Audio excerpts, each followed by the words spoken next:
Welcome to our continuing series, Questions and Answers, from the works of Sri Aurobindo and the Mother. Flowers, Part 4, from Sri Aurobindo. The red rose is the flower of love and surrender. The white is the purity of psychic love. Reddish-pink rose, psychic love or surrender. White rose, pure spiritual surrender. The Java, red hibiscus, is the flower of the divine power. The flower named Eternal Smile means the self-existent joy and gladness of the spirit. Question.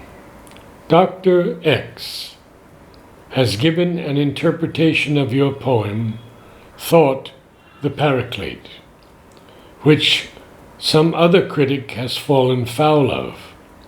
What is your own analysis of the thought structure in this poem? Sri Aurobindo. There is no thought structure in the poem. There is only a succession of vision and experience. It is a mystic poem. Its unity is spiritual and concrete, not a mental and logical building. When you see a flower, do you ask the gardener to reduce the flower to its chemical components? There would then be no flower left and no beauty. We may take the instance of a flower. Instead of looking casually at it and getting a casual impression of scent, form, and color, he should be encouraged to know the flower, to fix in his mind the exact shade, the peculiar glow, the precise intensity of the scent, the beauty of curve and design in the form. His touch should assure itself of the texture and its peculiarities. Next, the flower should be taken to pieces, and its structure examined with the same carefulness of observation.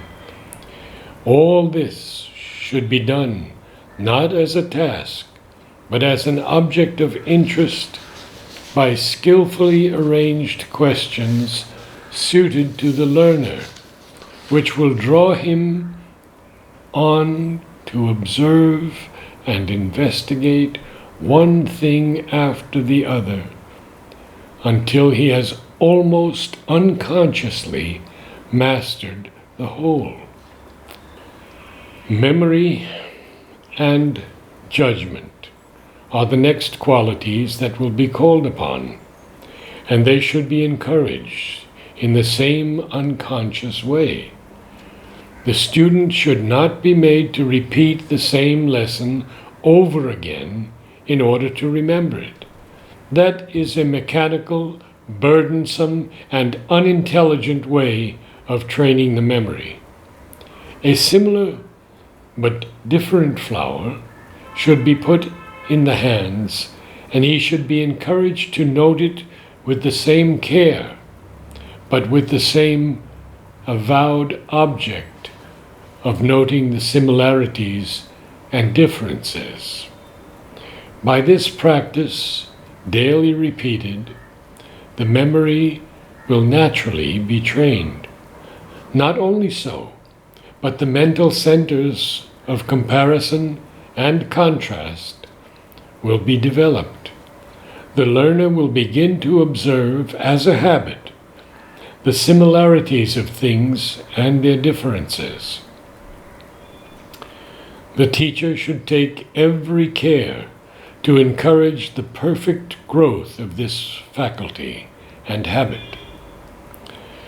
At the same time, the laws of species and genus will begin to dawn on the mind, and by a skillful following and leading of the young developing mind, the scientific habit the scientific attitude, and the fundamental facts of scientific knowledge may, in a very short time, be made part of its permanent equipment.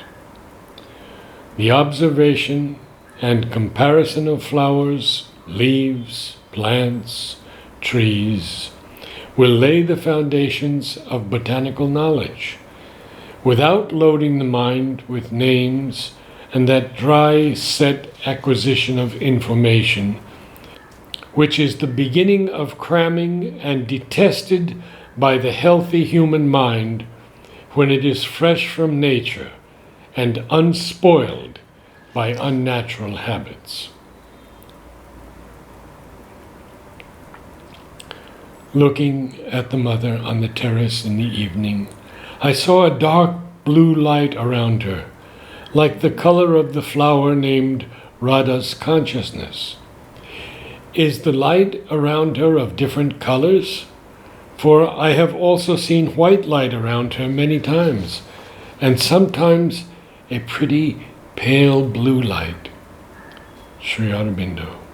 There are various lights around the mother, indicating the forces that come from her. White is her own characteristic light. The pale blue is mine. The golden, dark blue, and others correspond to various other forces. 26 October 1933.